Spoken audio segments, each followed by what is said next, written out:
Okay. Thank you for the silence. Yeah, we just had a moment of silence for 15 seconds. Who are we silencing for? Is it silencing or moment of silencing for? R.I.P. Hello, listeners. Hello. Are you my guest? Should I call you my guest? Or should I call you my co-host? Hello, co-host. It sounds more... And that's your guest. You don't want me to be your guest, no? But then you'll be here almost every week. So. Okay, today I can be the guest. The next week I'll be the co-host. we can be alternating. We can be alternating. Yeah, that's a good plan. Glad to have you though. Been missing. I haven't been missing. How many podcasts have been put out since we last did this? 0.5. Exactly. You've been doing test runs and you and the equipment have practically been fighting. Oh, yeah. It's not an easy journey. This podcasting, getting into podcasts is not easy. So there've been, a couple of hiccups here and there. But glad we're here and recording, and also glad to have you. Mm-hmm. Oh, thank you. Hopefully this is not another test run. Test, ladies and gentlemen. No. Thank you for joining us for test number 3. Test episode, that is. We hope... The horses on one of these podcasts will be test episodes. Okay. So, what are we talking about today?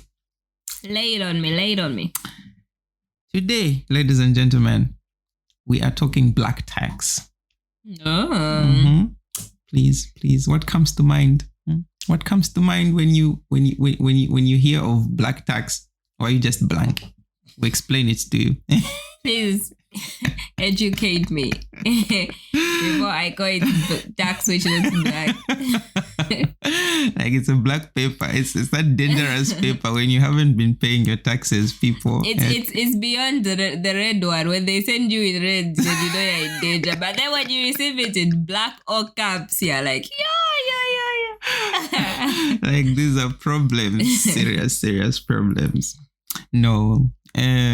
So the black tax we're talking about is responsibility. Some call it a burden, some call it what other names? Anyway, it's responsibility that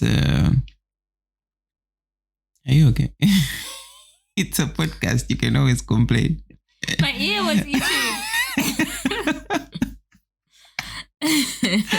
Anyway, before I got politely interrupted, I was saying black tax is simply responsibility that somebody who is has some kind of finance. It's so difficult to explain this. It's just responsibility that you have from people that might depend on you, people that need help from you. It could be relatives, it could be like family, siblings, parents, anybody that just needs, help or assistance from anybody? You. It could be anyone. It could be as long as they're in your circles, as long as they are in your circles and they fall within. Anybody could be, the guy walking down the street. No, not those. Those ones are not. It's mainly those people that fall in the group of, okay, I can be, they can claim, not claim responsibility, but claim some kind of assistance from you because you have some kind of connection. They're like, oh, we're friends, so you need to help me. I'm related to you, so you need to help me. I'm your mother, I'm your father, I'm your brother and sister. So yeah, that way you cannot go like, but why are you asking for money from me? I don't need to give it to you. Yeah. Yeah, so all that in a nutshell is what is referred to as black tax. Yeah. So interesting. Mm-hmm. So yes, any experiences, thoughts that first came to mind when, I'm pretty sure as I was describing that, you went like, yes, I know this, I know. Most definitely, I do know and I do experience black tax. Mm. And it's a very interesting thing to navigate because it's hard when people feel they have this claim over you of why you owe them something.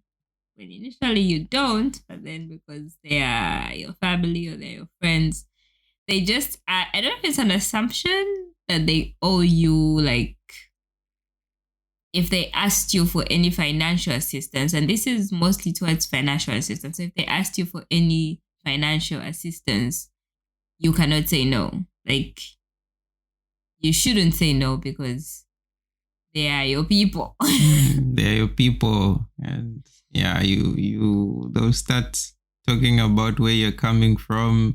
But then, of course, it's up to you when somebody asks for money, for instance, whether be it's a relative, no matter how close they are to you, it's okay for you to, of course, say no or yes. But then, my question is, doesn't that come from somewhere? Take for instance, if you were lucky enough to be raised by an auntie, for instance, or an uncle, somebody who's not like your parents, right? They take care of you, they take you to school, and they do all those nice things for you, raise you up until a point where you are independent. Is it wrong for them to not necessarily expect, but to just, it's not an expectation, but it's just what do they call that kind of agreement? Is it a gentleman's agreement or something where you don't agree on something, but you just both know that, okay, this person helped me, so it's okay for me to run to them and say, okay, I need help now that you might not be financially stable, but now that you have a job, it's okay for me to come to you for assistance, and it's okay for me to at least have confidence that you're going to help me.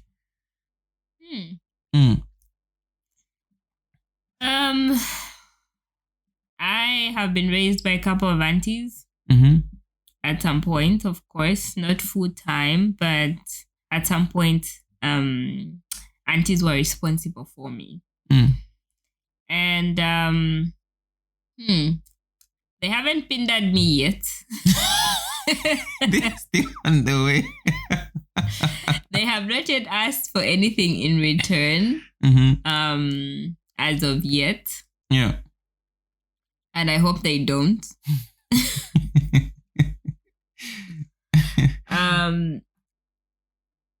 Because even as there was a need for them to take me in at the time, it wasn't something that was like forced upon them. They could have said no. Yeah. And so it shouldn't be something that is like I'm owing them because, they went out of their way to take me in. And if we go into it looking at it like that, then it's a wrong mentality from both of us. Of course, I am grateful, and that doesn't mean I wouldn't go out of my way if they needed me to do something for them, or even if they didn't need me to do something for them. Of course, I would go out of my way to show that appreciation, to show that gratitude. Yeah. But I feel it shouldn't be something that should be expected because, you raised me or you were there when you took me to school and all of that. So now, like, it shouldn't be payback. It's not payback. It's not payback. Yeah, it shouldn't be like that. But if you are feeling your responsibility, it's the same thing as having children, right? When you have children, you make the active choice to take responsibility of that child.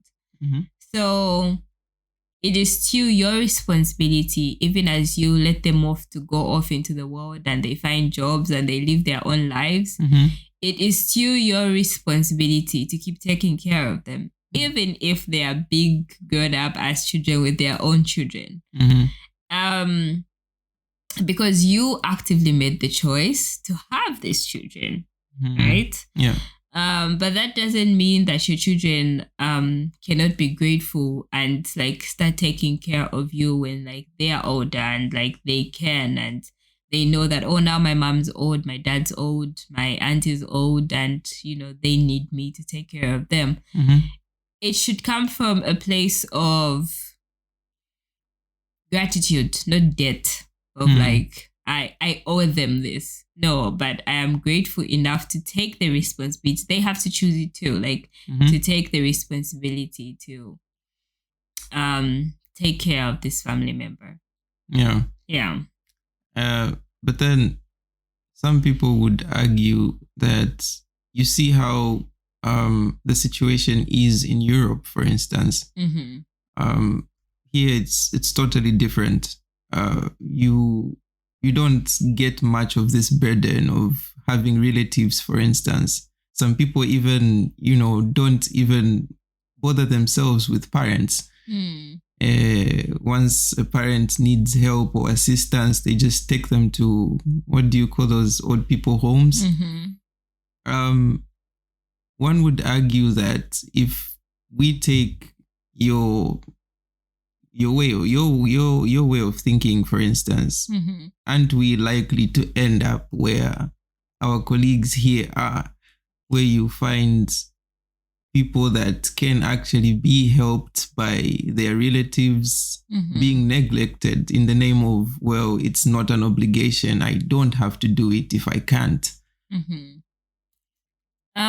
Speaking to that situation, I think the comparison between the two comes from a place of where we get defensive and feel like we are more caring because we take care of our people after they are old and all of that, and we move them into our houses and we wait on them hand and foot.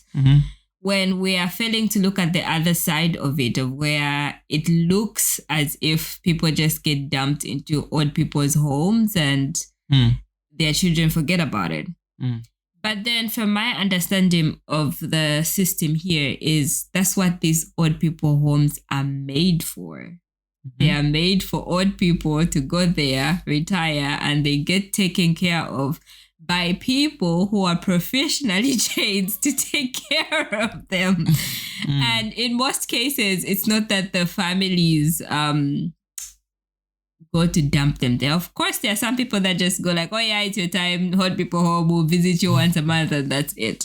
But then there are actually people who plan for this in their lives. They go like, oh, when I reach this age, I want to move into like assisted living and, you can visit me from there. So it's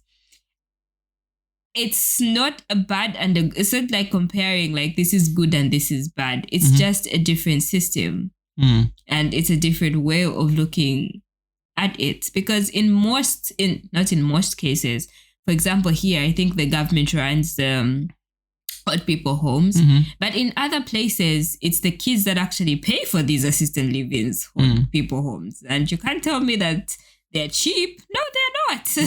Because you're literally paying for professional care 24/7, and that doesn't come cheap. And not everybody at the same time would afford these old people homes. So it's a dynamic of why you can't compare the two situations without being biased. Yeah, but then on the same point, seeing Europe again with that kind of thought to say it's not an obligation. They had a place to fall on because they have the resources. For parents who, of course, it might be a choice for some parents, but then not for everyone, of course. But still, at the end of the day, they still have an option of somebody to take care of them if the children, for instance, are not available. What happens then for us? We know this system is not there back home. What happens if you and me decide, well, I cannot help, I'm sorry, it's not an obligation? Like, what remains of our people, isn't that going to lead to a broken society where you have... I'm just thinking outside the box. I'm like, what then? As I said, it's a choice to extend this care or to put yourself in that situation to take up the responsibility of I'm going to take care of my family or my parents, my siblings, all of that, right? So if you choose to go like, oh yeah, I'm gonna go the European way, the European standard, and I'm just not going to do it. I think then you should have like kind of like, don't just say I'm not going to do it because I'm not obliged.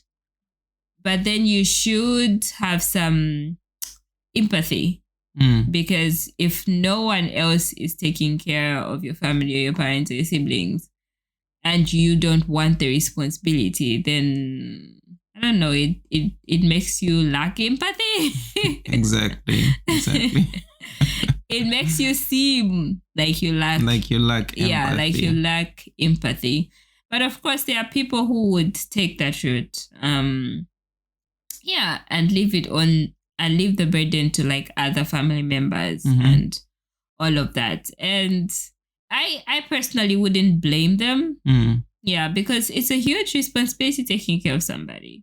And I think the people who our relatives don't make it any easy because of course there are people who need help, but then there are people who just want to ask because they know you have a little something. They're like, especially for some of us who seem to be living in the diaspora and everybody is like, they have money. They assume the money grows on the trees out here. There's an assumption that money grows on trees. So even when somebody doesn't actually need help, they're just like, okay, it's an opportunity for me to just ask for something. Where can I here. get a little bit of money? I'm actually grateful that I grew up in these, what is it, Gen Z? What generation are we in now? Gen Z? Yeah, Gen Z times. Okay, in the recent times, because it's very hard for like my younger cousins to trick me to giving them money. Exactly. It is very, very hard. Like you know all the tricks. Exactly, because I did it before. And I think I was a little bit way smarter because I have gotten requests asking for money. The recent one was one of my cousins was like, "Oh, how are you doing, sis?" And I'm like, "Oh yeah, I'm good. How are you doing?" "I'm not fine. School is hard." I'm like, "Yeah, sure. School is hard. I know. I'm in school too." And they're like, "Can you send me some money to buy like food, Hungry Lion, a pack of Hungry Lion to motivate me so that school is not hard?" And I'm like, it's like, really, did she really say that? I was like, okay, this is if you really wanted to get money out of me, this is low level of thinking because you could tell me, "Oh no, it's hard because I'm missing a textbook that I really, really need to pay for this." Yeah, then that will speak to my, okay, this is something that this person needs. Even if you have the textbook and you are lying to me, I would send you the money because you actually need this to help you with your studies that are hard. Yeah, but Hungry Lion. Really? Or even if the person told me that, "Oh no, I've run out of groceries, like it's really hard because I'm thinking about how I'm going to get by the next day and how I'm going to study when there's no food in my room." Like that makes more sense than, I should send you money so that you go buy something leisure food to make you feel happy so that you... Oh my goodness. My word. Yeah. Anyway, so those little tricks and things that would come from like the younger ones, I kind of like know how to maneuver through it. The older ones, the kind of like aunties, the same-aged cousins. They have a way of guilt-tripping you. Exactly. Siblings too. They have a way of like just and guilt-tripping siblings. you, and like they'll ask you for something, and it's always like important, right? Mm-hmm. And then it will always come with like, I don't want to say like a complaint or like let me try and give an example of like, oh, so you see, I'm sorry to bother you. I just wanted to know if you can share a little something with me because you see, I was sick last week, and then you see, so I wasn't able to. Such things, right? It just goes like, okay. Like, okay. Even if you wanted to say no, you're like... yeah, like... And then you're there in your mind thinking like you could have just asked. You don't have to put the pressure of this. Something bad happened or... Yeah.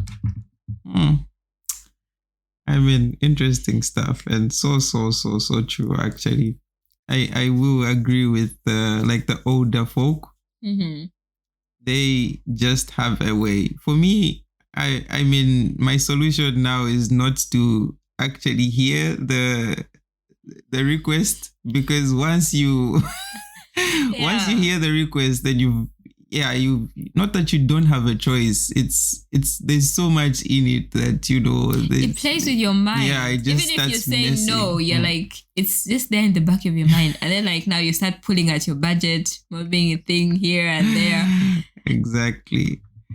And this is something totally different. But like with regards to asking, when somebody is asking for something or for money, for instance, I've had people that ask for money, like, okay, they whether it's a text or I don't know, they send you, they give you a call and like, I'm asking for money, and then you're like, okay, maybe they even state the reason for whatever it is they're asking the money for. And you're like, so how much is it? And I think I've told you this before. And then the next question you get is, how much can you give me? Zilch, nothing. That is a no for me. Like, even if I had a lot of money and I wanted to give it to you, you give me that statement of how much can you give me? It's a no for me. I'm like, you don't need money. What if they give you a range? They're like, I'm in need of about 10 to 20,000, but if you can spare more. Exactly. Like, if you're going to ask me how much I can give you, then you really don't even need money, or you don't know how much you need. Like, why are you asking? But anyway, that just came to mind. What else? So this thought, this whole idea of black tax, it actually came from like the first time I heard about it. It was this guy, Trevor Noah. Yeah. He was he had one of those mini sessions before like the main on the, is it what, late night show? Yeah, so he had these mini sessions. I think it was before the actual program started.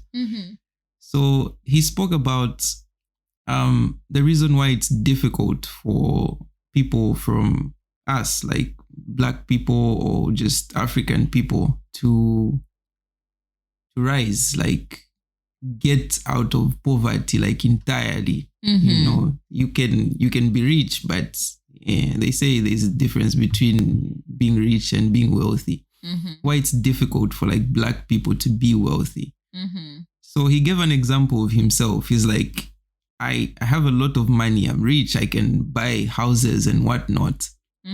But the difference between me and, I don't know, whoever American, he gave an example of like they have this almost the same amount of money. Yeah. It's like the difference between me and this guy is that when I go home and sit, I have 1,000, if not, I don't know how many messages from people that need help. My relatives, my uncles, and now I'm on screen, like everybody is watching me. If you Google my net income, everybody knows how much money I make. Mm-hmm.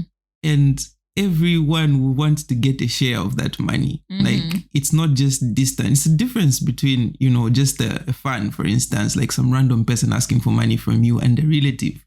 Yeah. And then his mother is, somebody that's that's so welcoming, and she'll be encouraging him to, oh yeah, you need to help this person and this person. They were so close to us, and and yeah, I actually found it interesting because it's something that each and every one of us can actually relate to. True. You can be like the black tax of it. Black tax. This is why I think when we met, I had a thing with like gifts.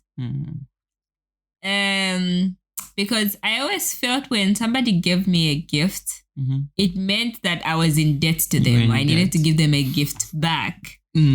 And I think maybe that also mentality came from like running away from that thing of, well, I don't want to be indebted to somebody, because you always grow up hearing these things of, oh, you should always be nice to people because you never know who you're gonna, when, where, how, and you know. So it's like when somebody is nice to you, it felt like when somebody is nice to you, you're automatically indebted to them to be nice back. Oh, somewhere in the future when they need something, you should be able to step up with no questions asked. And that's really hard when you're trying to build something.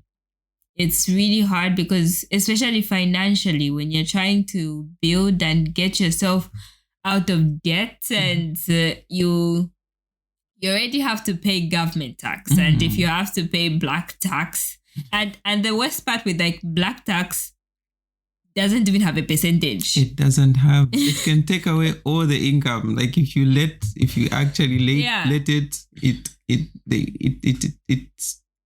takes away all your money, all that you have. Exactly. So my question is, how do you manage your black tax? Well, for me, like, first of all, I believe it's luck. It's luck that I'm actually here, like far away from relatives and just family. So it's easier to sit down or rather just sit back and just see who you can help, and if you cannot, you can't help.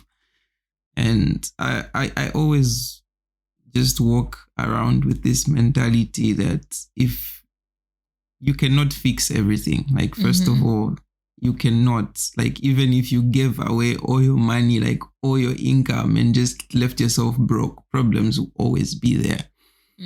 There are just things that you can do. There's somewhere where you can help, and they're just things that are outside, out of your control. So it's easier for me because I am so far away, like it's a distant space. So I actually take my time, rather than, I think it's much more difficult for people coming, like seeing you face to face, whether they come to your home or they come to your place to ask for money directly from you. I think that's much more difficult to tackle when people can actually see you physically. But then things done over the phone or with text, you can actually sit back and go like, listen guys, I know you need help. I know this is an emergency. I know this one needs this and that, but I have issues as well. And, I have priorities, and I can only help here. I cannot help here. I guess that's just how I've managed it so far. It's not perfect, but it does work. It just leaves a salty taste in your mouth most of the times. You're like, okay, it doesn't feel so well when you say no, but at the end of the day, it's for a reason. You're not just saying no just to say no. So, being away sometimes is good and sometimes it's bad. It has its pros and cons. How do you deal with it? I usually never have money. So it's easy for me to say no. I mean, you can't give what you don't have. That's just the thing. The thing is, each time I get any money, it's always budgeted for. Like it's gone. It's gone before it comes.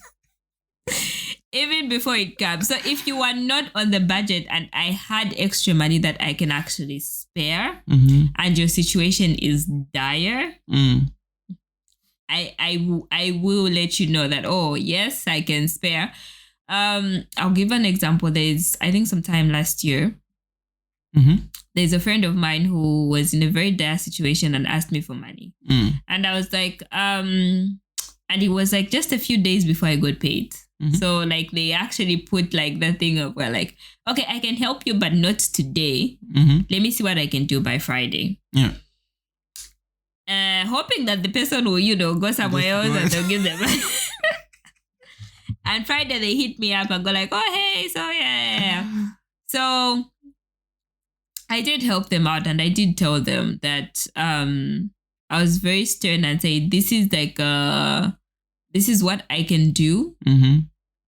And it's not something that I can do like often. Don't come back next month and say that, no, I have the same problem. So can you? No, because I had to sacrifice something to help you with this. Yeah, so that's how, to be honest, that's what has helped me because my money is always budgeted for, like always. Like it always has it comes and goes. It's like, okay, I get this money, it's going there, it's and going that there, compartment. It's going there, it's going there. And one thing that has actually helped is like having like savings in the budget. So my money that goes to savings is not saving for that. No, when you ask me money, I should give you some. No. It's for savings is its own department. It's its own department. It's its own expense. Yeah, and so it's true. And I don't know, for you firstborns, how it was for you, or how it's been. Yeah. Personally, when I got like my first stable job, I think the first 6, maybe let me even say a year. Like I had an excess, I had surplus. Like, I didn't know what to use for my money. Please give us the money. I had absolutely nothing to do with my money. I was like, okay, this is enough. Like this salary is enough. And I guess back home, this is why I say I only got to feel this thing of taxes and bills and whatnot when I got here, like when I got to Norway. Because I was like staying in a rural area. I got a salary and I had to pay like 200 kwacha for rent. And groceries for the whole month. I just needed like cooking oil and a bag of mealie meal and eggs. That's it. The rest of the money was like, But then as time went by, I came here and then expenses just start building. They just start building up. Your income doesn't go up. Like no, the expenses go. And then all of a sudden you just start finding yourself in this negative balance and all these responsibilities that are in so many different directions. And then you get a wifey and she's also expensive. And then you get a wife, she's so expensive to maintain. Yes, the wife is a Bugatti.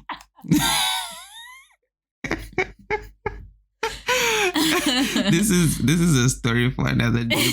But then one of my workmates, he got his wife a new iPhone. I think it's the 14 or 15. I'm not sure. So then, but then the guy is using, I think it's a Samsung S7 or something. Yeah. It's like, not just an S7, but it's broken. You know what broken is? It has elastic bands around. So then one of my other colleagues was laughing at him. It's like, but why didn't you just get yourself a phone first, then get one for your wife? And like the wife is not here. She's back home. Mm-hmm. And then the guy was just shaking his head. Like, my friend, wait until you get married. You get your answer. Wait until you get a wife. You get your answer. I don't need to answer you right now. But anyway, story for another day. So yeah, black tax. Yeah, what do we have on the clock? Yes, this application. Allow me to cough a little bit. Please, you're allowed. So anything that we've left out?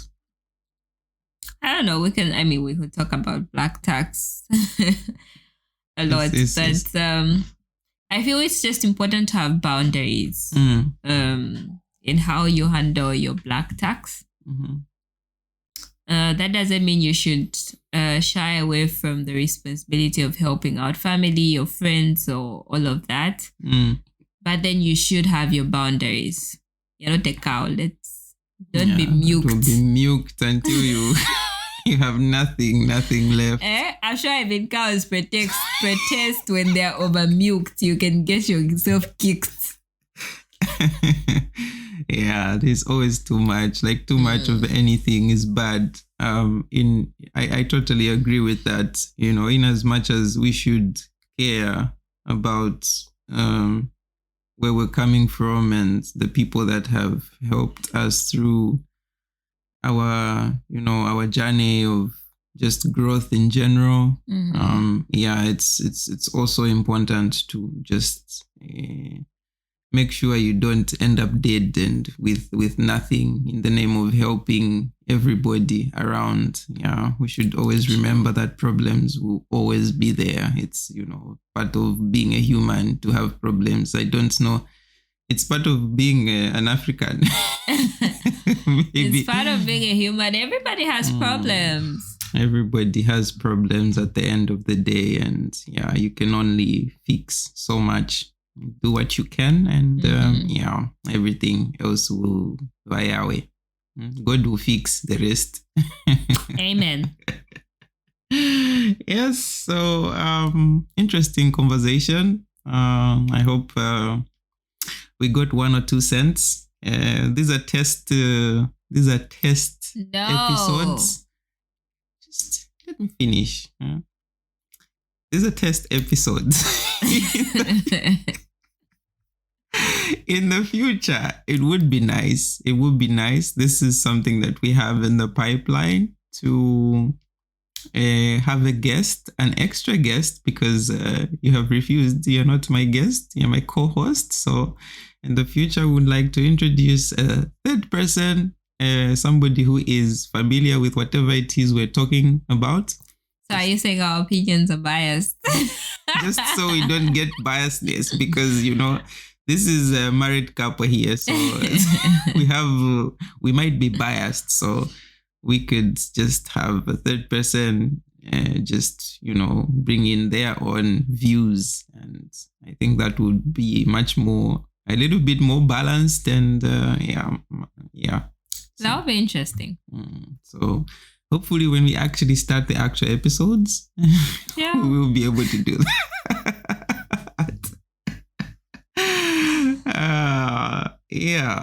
So thank you very much. It's past midnight actually. I think this is our recording time for podcasts. We tried to record one in the afternoon. Something just didn't go right. I think we tried to record one yesterday, right? Yeah, we actually did try to record yesterday with 2 different mics, but it just did not work out. But anyway, yes. Any final words? Stay cool. Enjoy the summer. The summer sucks here. It's just raining. It's cloudy. If it's not raining, it's cloudy. If it's not cloudy, it's windy. Yeah, it's gotten a lot windy the past days. Yeah. You see people in the summer walking around in coats and, thick jackets. And, it's not great. Yes, but until we meet again in the next episode, thank you very, very much for listening. and see you in the next test episode. Oh, no more test episodes. Toodles.